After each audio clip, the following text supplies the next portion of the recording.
Thou mighty, active principle of life, search forth in the outer activity of mankind and manifest thy supreme justice now in all places.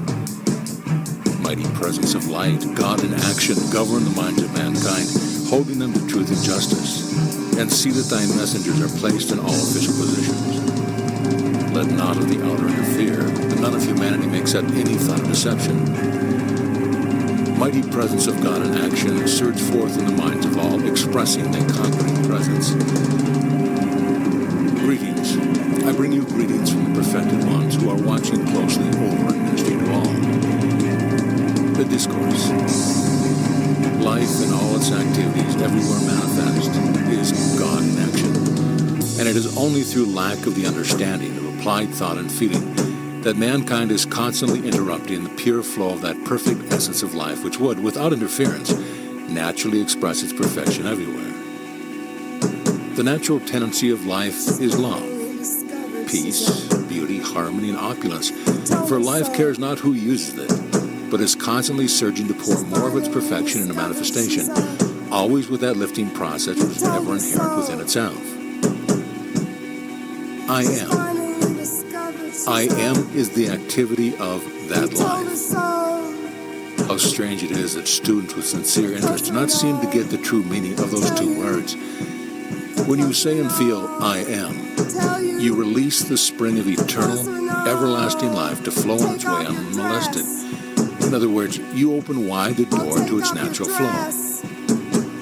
When you say, I am not, you shut the door in the face of this mighty energy. I am is the full activity of God. Having placed before you so often the truth of God in action, I wish you to understand its first expression in individualization. The first expression of every individual, everywhere in the universe, either in spoken word, silent thought, or feeling, is I am, recognizing its own conquering divinity. The student, endeavoring to understand and apply these mighty yet simple laws, must stand guard more strictly over his thought and expression, in word or otherwise, for every time you say, I am not, I cannot, I have not, you are, whether knowingly or unknowingly, throttling that great presence within you. This is just as tangible as if you placed your hands about the throat of an outer form. Only with the outer form, your thought governing the hand, you can release it at any time. But when you make a declaration using the words, I am not, you set in motion mighty, limitless energy that continues to act unless it is recalled and the imperfection consumed and transmuted.